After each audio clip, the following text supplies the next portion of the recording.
Hi,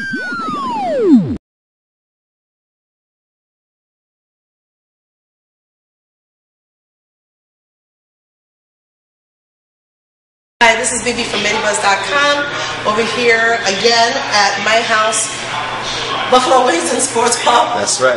That name is very long for me to remember, so one day I will. I call it my house. It's a new joint over here in Middletown, located on 6 King Street. So I think they're going to have a new opening around May 28th. Don't quote me on that. I just want to make sure. But it is a soft open, so if you're interested, you can come on down. I'm here with DJ RPB. RPB show was good. Yeah. BB girl. Hi, honey. How are you? I'm good. You're good? You're good? You're good. Well, we're going to kick this off. I asked everybody the same question. How did they start off? Wow. How I started off, basically, my dad was a DJ. I grew up in a household. My grandmother was a gospel singer. My mother was a gospel singer. So, just sitting and listening to them sing and various records that they would play. And, I was studying the albums. And my dad, he always practiced. He had recordings over. So pretty much picked up a lot of that from them and just watching and listening. So when he went to work and I would stay home, I would go through his records. So, on my own, I would play his records and listen and study the artists. And, so that's how I got my education. So don't tell me you never got in trouble with your father for doing that? My grandmother used to go, "You get in trouble, you better get in trouble. Wait till he gets back." So, but he didn't really get me in trouble. I had a great time just learning. And he encouraged that. That's one thing that I think a lot of the parents don't do now.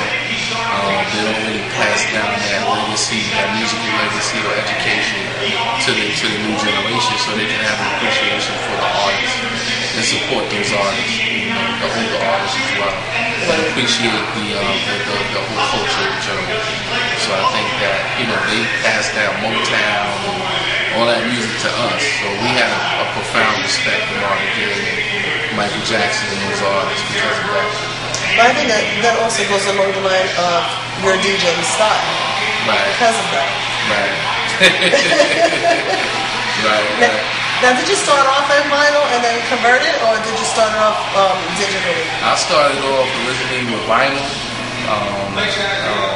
Just straight vinyl in the house. I used to do basement parties. Old school jams. Used to do like those red light parties with the smoke machines, and used to put speakers in all 4 corners of the room. And we used to rock, especially around this time of the year. This was a time we barbecue, put out a lot of grills, bring everybody in, straight basement parties.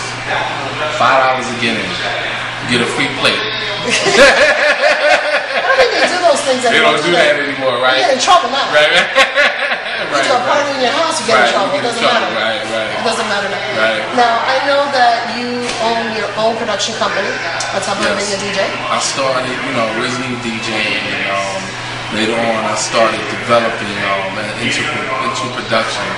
I was inspired by Marlon Moore and, the style of production, 45 King and those guys. And I started learning on MPC, and then from there I started making beats with different local artists. And then as I went on in the city, I started exposing my tracks. And, I did some work with Wyclef and Fuji's Camp. I also did some work with the Bad Boy Camp and Puffy and them. And so, just getting my feet wet as a producer. And then I really kind of got back into the DJ a lot more. But production was kind of a distraction in a way, but it was a marriage because of understanding the sound, understanding how to marry different sounds from DJing into becoming a producer. So I would say that's like the first school, as a DJ before producing, and basically marrying the two. Now, what is the most memorable experience you had so far as a DJ? It doesn't have to be the best experience. I said the most memorable one. Wow. I did a wedding last summer. Actually, I think it was when we were in Albany. Actually, I did a wedding way out, and this was a great couple, and they had me play "Shout" by the Ozzy Brothers, and it was a packed house. I think it was like 400 people at the wedding. And I played shout, and they formed a mosh pit. And I've never seen this at a wedding before. The bride and groom, they leaped off the tables and they jumped straight into the mosh pit. And it was like a real riot. It was a great time, and I mean, it was so much fun. I think that was one of my most memorable experiences as a DJ. I never seen anything like it, and the energy was so high. And there was some older folks in there, I think the groom's grandparents. They came to me at the DJ booth, and the grandmother said, "Can you calm them down?" I said, "No way. No way. This is an out-and-out riot. This is like Animal House right now." So I think that was my most memorable experience. I bet it was. Yeah, that I had. Yeah, as a DJ. So much fun. Now, you're part of the 4533 Media Entertainment Group. Yeah, my partner DJ King James. That's my man. Shout out to my man King James. Yeah, me and King James, we actually met down in the city. And we met at a record store, Fat Beats. Shout out to all the old crew for Fat Beats. They closed last time. But that was a landmark place. And we clicked from there. We met and we found out that we actually lived upstate. And we also found out that we knew a lot of the same people in the same circle. And so we've been rolling ever since. And working together DJ-wise and production-wise. And we've just been rolling ever since.